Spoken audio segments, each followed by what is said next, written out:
is one that gets a lot of compliments, and the city receives high regard for this particular subdivision. So in that note, staff cautions the look at this proposal, and it's why we would recommend a denial, is it's to preserve the integrity long-term of what's currently out there.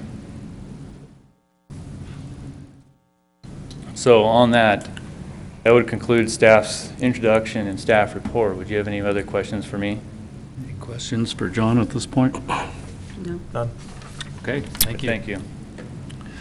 I'll ask the applicant to come forward. Good evening. Could you state your name and address for the record, please? Sure. Kimberly Young, and Ron Young. we're at 3059 North Radiant Star Road in Post Falls, 83854. Okay, thank you. So we agree, of course, with Mr. Manley that the integrity of the neighborhood should be preserved, and that is one reason why we looked in that neighborhood for almost 3 years. And we looked there because it was under our impression that we could build the size shop that we were looking to build. And we had looked for 3 years. We'd actually looked in Meadow Ridge and did not like it because it was overcrowded. At the time, we didn't realize the zoning was the same, that they had requested to be up to 40%. But we kept coming back. So that's what led us to Prairie Meadows, and we finally found the house of our dreams. And our acreage is actually 0.46, so we are just under half an acre, which then really limits what you can do. And so doing our homework, after we had found out that we were unable to build the shop that we had wanted, we did our homework and saw that it was zoned the same, as Mr. Manley said, up in Meadow Ridge, and kind of wondering, well, they had an exception, and they went up to 40%, and we feel our request is pretty minor, from 25 to 30%. We're not asking for 40%. We moved there for that same look and feel that everybody wants it to be preserved for. And not only that, to house the vehicles we have, per HOA, to be able to put those vehicles behind closed doors is more aesthetically pleasing. And that was our feeling on that. I'll show them this picture. Yeah, and we took a picture too. I don't know if we can hand that to you. Take a look, but that's we just took a couple pictures up at Meadow Ridge just to show how close. That's 1311 Watercress.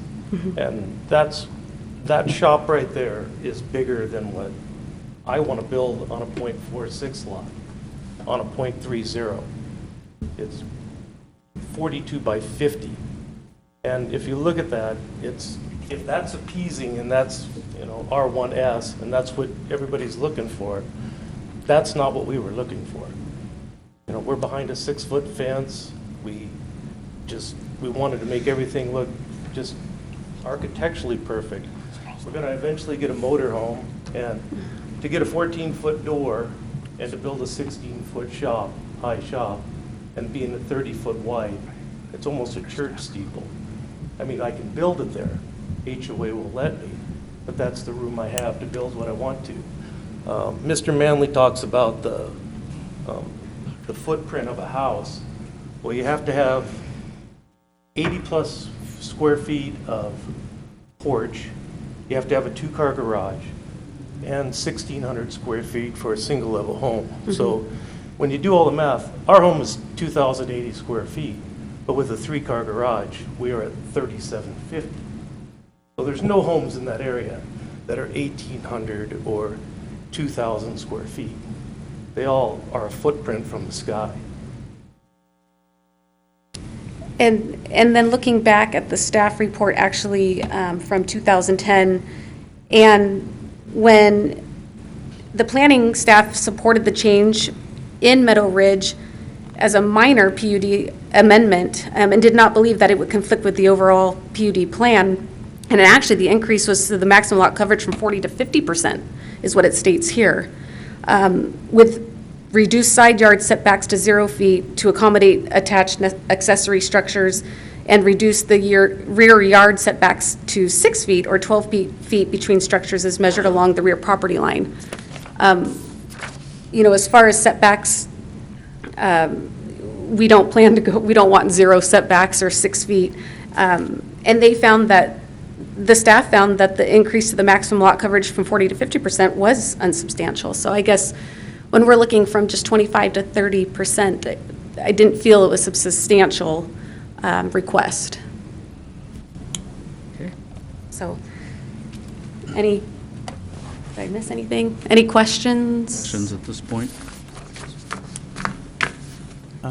We just want to preserve the integrity as well of, you know, we realized that we could probably build an additional structure that was not considered permanent, but I don't think that that's going to definitely not look any better than having one nicely built structure that matches our home.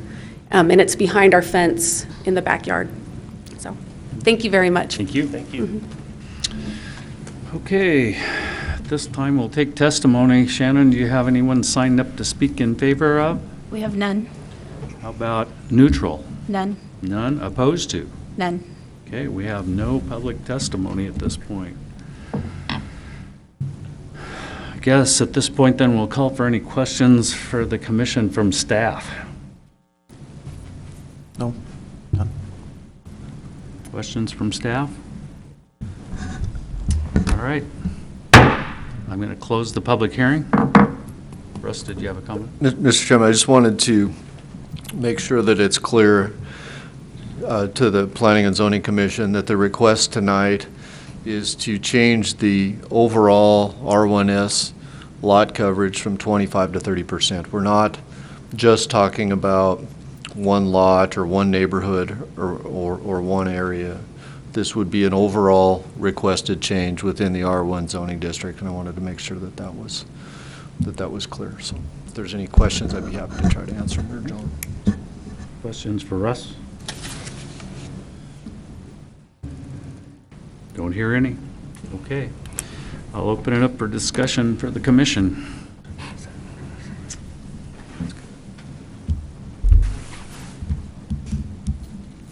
Vicki? Well, no, I just kind of think that asking to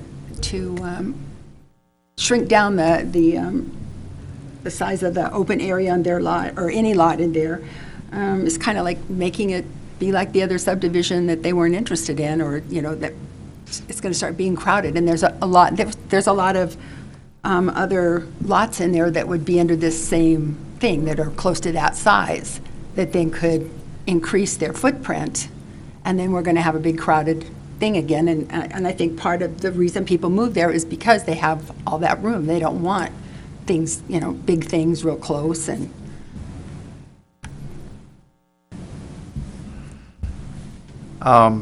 this is an interesting one because it's although I feel for the property owner, it's one of those where I feel that this would probably be maybe better received if it was a request by 40 or 50 homeowners in the vicinity who make up a large portion of the zoning in that area for a request.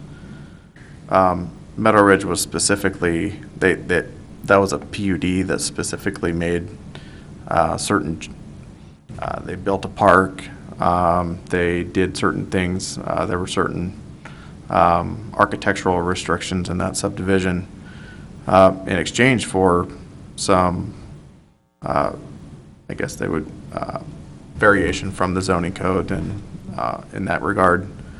This property is also in a PUD, but they specifically did not ask for any variation, which would lead me to believe that it was the original intent to leave it at 25% and not go there, go any higher. And so I feel it would be more appropriate if there were a lot of people, a lot of homeowners coming in here and saying, hey, we've gotten together and the homeowner association would like to present this, and we think this is an appropriate thing, and it makes up a large majority of the homeowners in the area. But for one homeowner to make a request for one specific thing that is globally applied across the entire zone is a little tough. Yeah, I completely agree. I mean, 5% is a pretty minor adjustment, but when you're looking at the entire zone and only having one family come forward, I agree with Ray in the sense of if we would have had a whole group of folks wanting to come in and see that adjustment, but just one family right now just doesn't quite seem like it's the right fit. Mark? Yeah, just the way I see it, there's been a lot of thought that's gone into the zoning when the ordinance was made in the zoning matrix, which is the chart of the density and setbacks and heights, and there's a lot of discussion and a lot of thought when any of those want to change, and it's usually a pretty big deal. And it's a year or two of thinking about it and applying it throughout different parts of the town, and I'm kind of saying a lot what Ray's saying. It's a pretty big thing to change that zoning matrix chart. And I guess my only question would be why there wouldn't be an amendment to the PUD rather than a change to the zone. And then also, the homeowners association, I'd be interested to hear what they thought about this, because I agree, that's a very good point. If the homeowners association came in to present this, that would carry quite a bit of weight. They're kind of saying, hey, this neighborhood is not working quite right for now, or at this moment in time or whatever. I would consider that a little differently. The other thought I had is the R1 zone does allow lots that are oversized, and there are some around here, and then the density is greater, and those R1 zones feel and look and act differently than the R1S zones. There's larger shops, and a lot of times there's people working on cars and things at night and stuff like that carries some of that baggage associated with it. For better or worse, it's different than the R1S, and to me it looks and feels differently, so I'd be really hesitant about allowing that. Fred? I'm hearing what everybody else is saying, but on the other hand, we're not having any people coming in here that are voicing an opinion against this type of project either. True. So just like there could be some that would vote for it and some that would be against it, if there were a lot of folks coming in, I guess I would probably tend to look at that, but I'm not seeing that. So I do favor maybe the homeowners association coming in on behalf of the homeowners and making that presentation. I think I'd be a little bit more comfortable with that, but I understand what they're trying to accomplish. So I do agree that it may have a negative or it could have a positive bearing if we make this decision in favor of. So. Okay. I have a quick question for staff as a clarification. This is a recommendation only, correct? This would move forward to city council regardless of what we recommend? That's correct. It's a recommendation to council. And would that, in front of city council, be a public hearing as well? Correct. Okay. So I'm hearing what everyone's saying, and I concur. I think more coming forward would be of huge benefit to the commission. I also have some huge concern about changing the entire city code for this zoning for one applicant. And like I say, if we had more public come forward, then I think I'd be more supportive of any change. But at this point, I think I'd go along with the staff recommendation. Any other comments from the commission? I'd look for a motion then. I move to disapprove the Young text amendment TA-15-0 based upon the staff reasons as presented. Okay. Motion, second. I will second it. Okay, we have a motion and a second. Could I have a roll call, Shannon? Campbell? Yes? Carey? Yes. Davis? Yes. Mampey? Oh, sorry. Latham? Yes. Ostermeyer? Yes. Borders? Yes.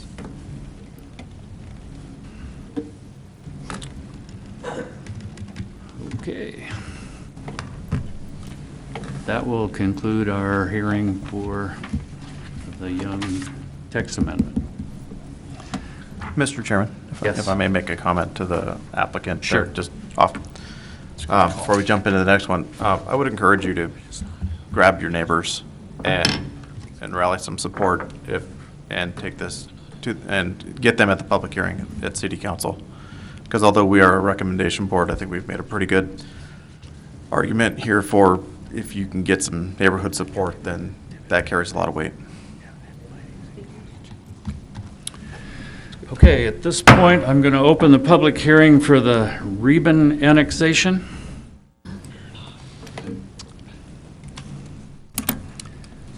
And I guess John's not doing the introduction.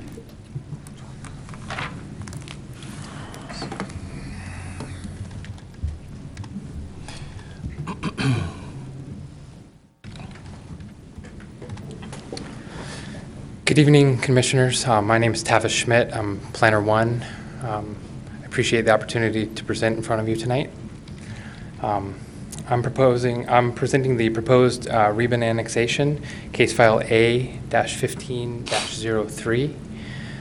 The requested action is to review the proposed annexation and determine if the zoning request conforms to city policies, and then make a recommendation of approval to City Council. The project location is on the corner of Grange and McGuire, right up here.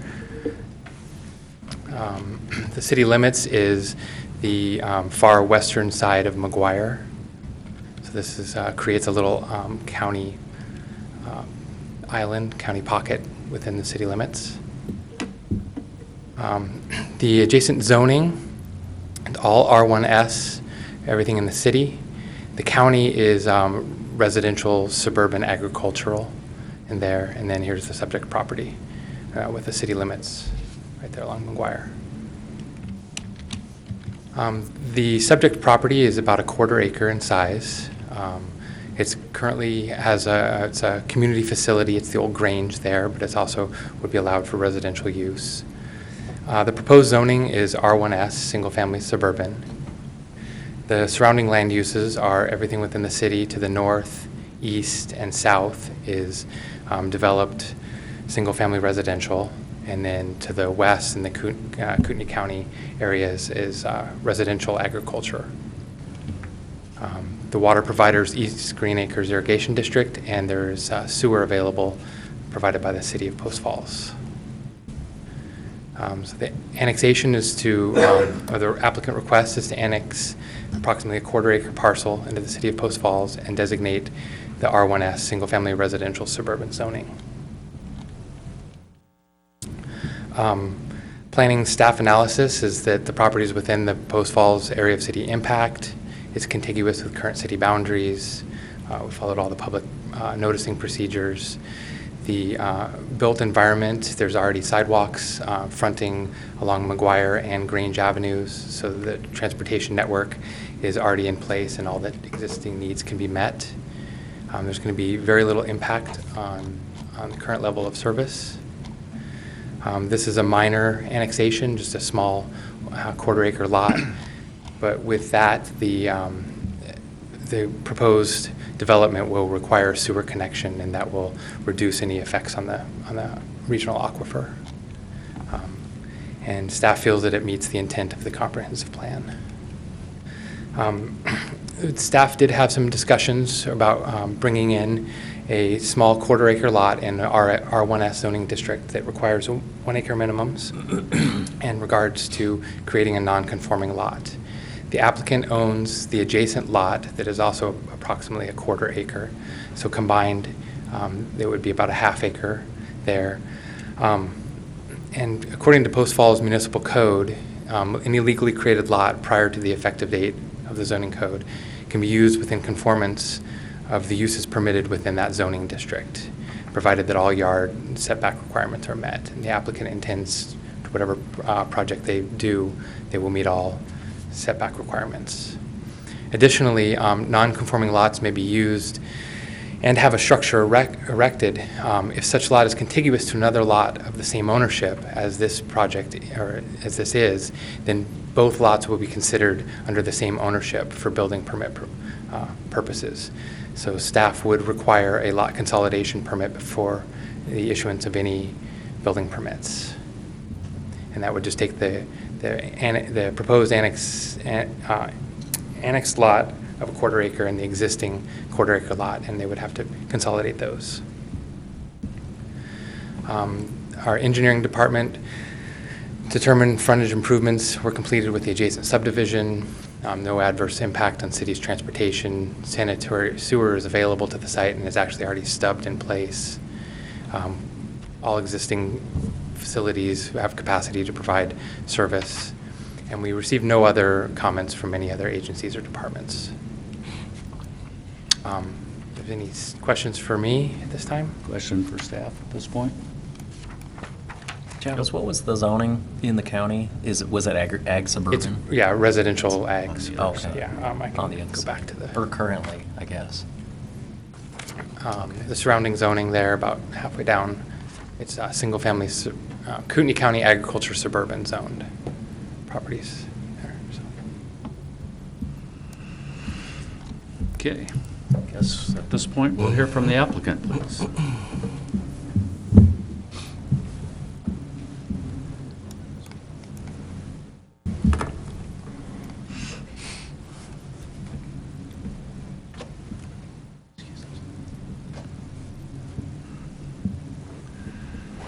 you please state your name and address for the record? Richard Allen Rieben, and we currently reside at 87. I'm Miss Shawn Rieben, the wife, and if you need a social number, just let me know. I'm just kidding. It's 7827 North Balta Lane, Coeur d'Alene, Idaho, 83815. All right, thank you. We purchased the Grange building, realizing that there was two lots that the Grange owned. Both of them came with the sale, and our sole intent is to turn the Grange, rehab the Grange, and have it my shop, and build a single-family dwelling alongside the Grange, within the 25% building of the R1S. So there's plenty of room. I think we still have 3,300 square feet to be able to build on. And so at this point, we're just leaving it into the planning department, what to zone it, just as long as we can still build a single-family home there. Okay. And when the lot does become annexed, we will go to the county and have it aggregated together as one lot, creating the half-acre lot. So. One county lot. Okay. And our daughter and son-in-law are building in the meadows, and we're really close there. We're just not in the subdivision. We're right next to it. So we want to be respectful of the subdivision and, keep as true to what, is appeasing to everybody at hand. But it's nice that our children are going to start a life there and maybe have grandkids that we want to be nearby, and that's why we chose this particular place. Okay, thank you. Tavis, any other staff report to present? I think you pretty well covered it all. Any questions? I think we're good. I think we're good. Thank you. Okay, so I'll look at testimony. Shannon, any testimony? Those in favor of?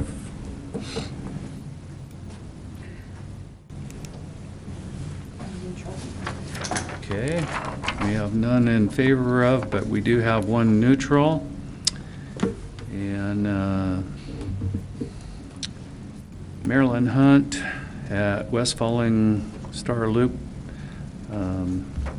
She's neutral on the project. Okay. Do we have any opposed? No. Not opposed, okay. Okay, I guess we don't have any need for a rebuttal, so questions for staff at this point? None. Okay. I'll close this public hearing, and I'm going to open it up for discussion of the commission. We'll start with Fred. Makes sense. Pretty simple.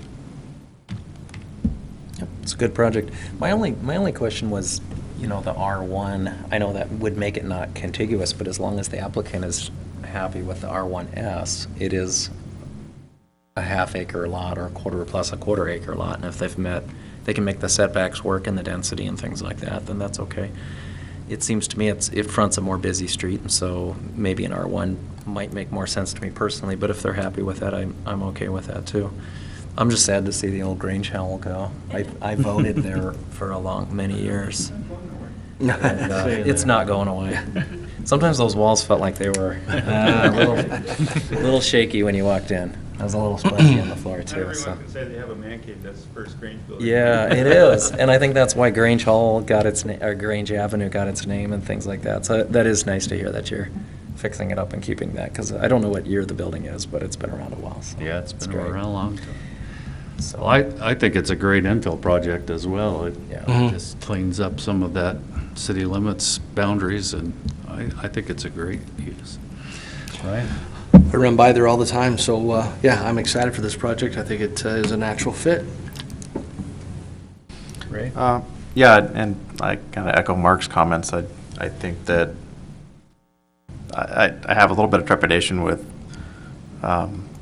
creating a non-conforming use with an annexation with an R1S. That's kind of a tough one sometimes, but as long as they don't have to go through any additional permit process where they have to get a special use permit or anything like that. Or a variance. Or because a it's setback variance or because something. it's not the right size and Yeah. et cetera. I mean, I'd be for R1 or R1S. I think it fits either. I agree. It's a residential use on an existing small lot. So a quarter acre lot, so I think either one is fine. And so, yeah, that's it. Vicki? Oh, I agree with everyone. I think it's a good fit there. Needs to be something there. Okay. Any further discussion? Then I'd look for a motion.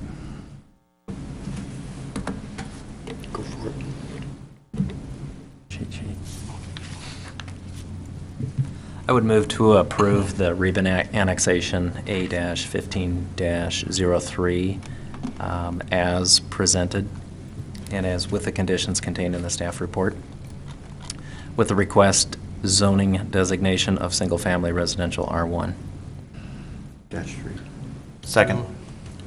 R1S. Yes. Yes. Sorry. I was gonna say. R1S. Thank you. Slip. I'll amend my second. Okay. Okay, we have a motion and a second. Could I have a roll call, Shannon? Kimball, Yes. Carey, Yes. Davis. Yes. Latham, Yes. Ostermeyer, Yes. Borders. Yes. Okay, that'll conclude that public hearing. Okay, we're going to hear the Quad Park zone change at this time. I'm going to open the public hearing and ask John to present.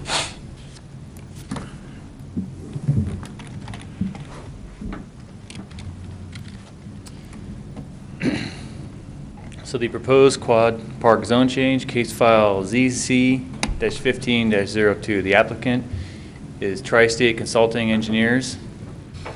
The requested action is to review the proposed zone change from limited commercial, it's the LC zoning, to multifamily residential R3, and make a recommendation of approval to City Council. Project location is, as you see here, at the southwest corner of Cecil and 12th.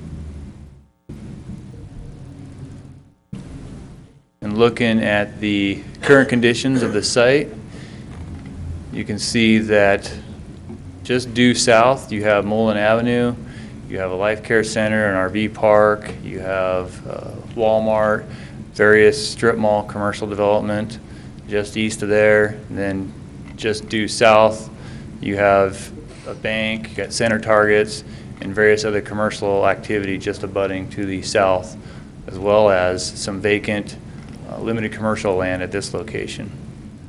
To the west, you have some duplexes with the intensity as far as development goes to single-family homes just to the west after that row of duplexes. To the east, adjacent, you do have some fourplexes with some single-family homes just in the vicinity, but not adjacent to the project. To the north, you have a church that resides within the county pocket, as you see here. Here's the zoning. You can see how the pink, that represents the the limited commercial zone with the R2 zoning just to the west and east, which is where those fourplexes and duplexes are located. You also see, not too far, you actually have industrial zone property. To note, though, most of this is commercial development within the industrial zoning district, as well as an extensive commercial corridors, both along Highway 41 and along Mullen Avenue in very close proximity. In fact, if you see the staff report, this site's within a half-mile of both Mullen Avenue and I-90. Highway 41 and I-90. So the project size is approximately 8.25 acres. The current land use, well, it's a vacant, abandoned softball field. That's a clarification from the staff report. It was actually maybe referenced as a baseball field, but it's a softball field. The water provider would be the Ross Point Water District, with the sewer being provided by the City of Post Falls. That would conclude staff's introduction, and the applicant is here. Okay. This time we'll hear from the applicant.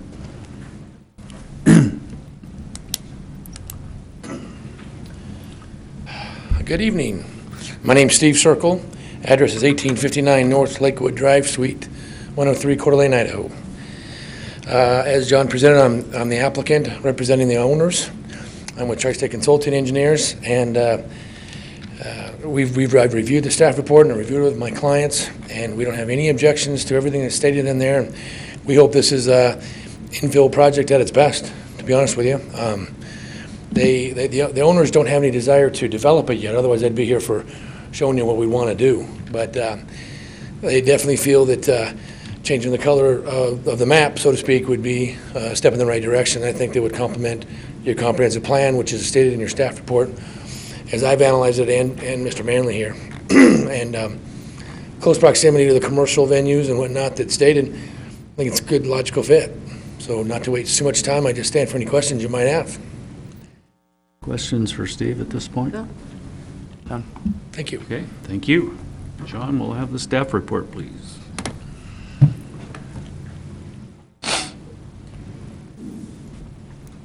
Really, the baseline of the staff report and the comprehensive plan analysis and the policies within the comprehensive plan stems primarily from the zoning and the built environment of that area in close proximity. Also, in looking at this consideration of the R3 zoning designation, the planning did conclude that it would be appropriate, but that was based off of some principles that are found within Title 18 and state code. One is the 18.16.010, establishment of zoning districts within the City of Post Falls.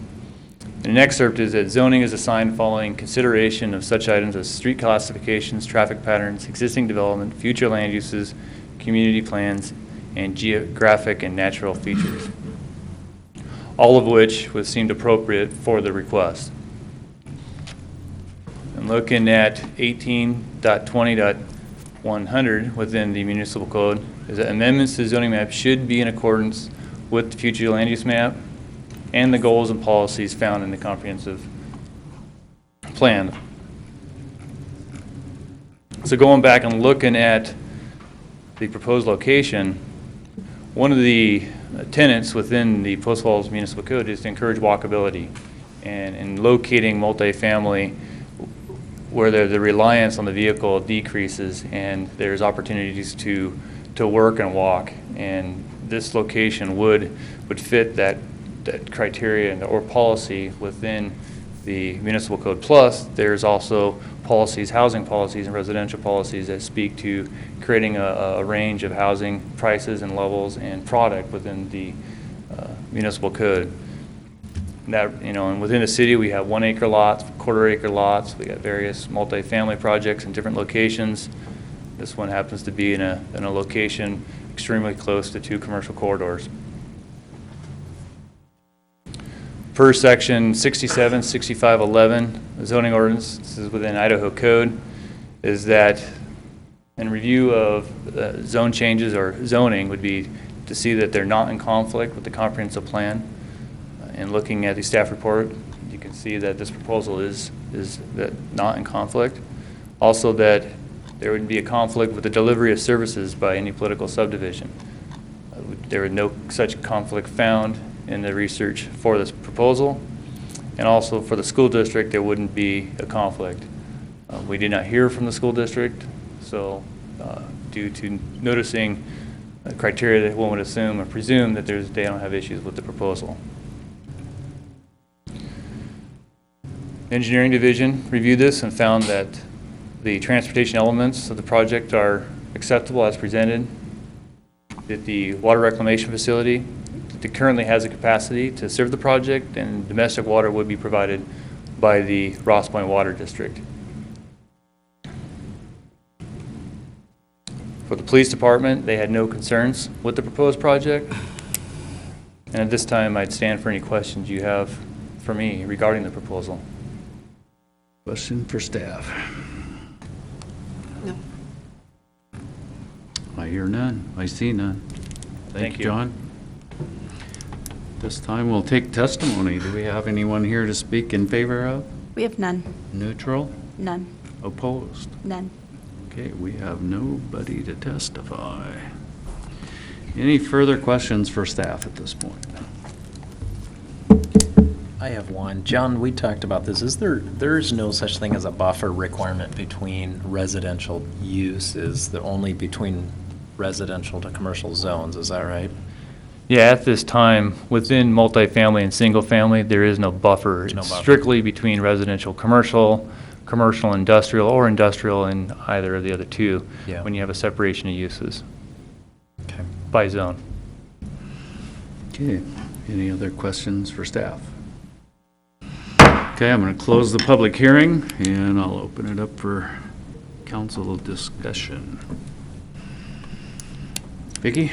Well, I just think with what's already around it, it's an acceptable use of that property. Okay. Ray? If there's any place in Post Falls that it fits, that's probably it. It's close to commercial. It's at the intersection of two collector streets. It's got R2 zoning on either side. It's got a church use on the north. It's got limited commercial on the south.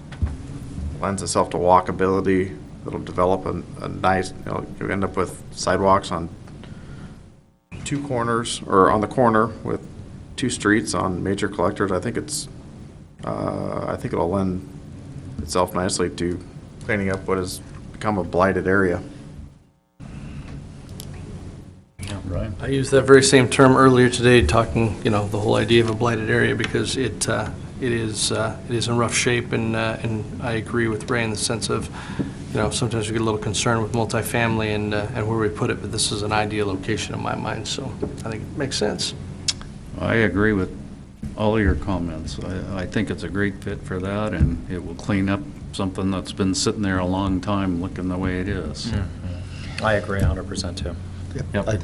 It's squeezed right in between those R2 uses, which is a buffer. And my only reservation a little bit is the single-family homes to the east there, but it is an R2 zoning, and there's not much you can do as regards to that. But sometimes you see apartments butted right up to it pretty tight with a 3-story application or something like that. So hopefully the design is Aren't those cognizant of duplexes? that, but. Is that aren't those duplexes or something? Are there duplex? Yeah, I may be it's mistaken. On the Oh, east, there are. there's Okay. there's one row Yeah. of multifamily. But other They're than either that, it's a duplexes. corner lot, it's got multiple frontage, it's collector streets, easy to get to, in and out, it's a great fit, it's perfect. Makes sense. Okay, any other comments or discussion? Okay, then I'd look for a motion. I'd move to recommend approval of Quad Park with zone change ZC-15-02, finding it consistent with the comprehensive plan and zoning code, adopting the findings and conclusions that were in the staff report, and ask that it move forward for council for consideration as zoned R3. Have a motion? Do I have a second? I second. Okay, we have a second. Shannon, roll call, please. Kimball, Yes? Perry, Yes. Davis. Yes. Latham, Yes. Ostermeyer, Yes. Borders. Yes. Okay, that concludes our public hearings for this evening. We'll move forward to new business. Any new business from staff? No new business tonight. Okay, thank you. Staff comments? None this evening. Okay. Commission comments.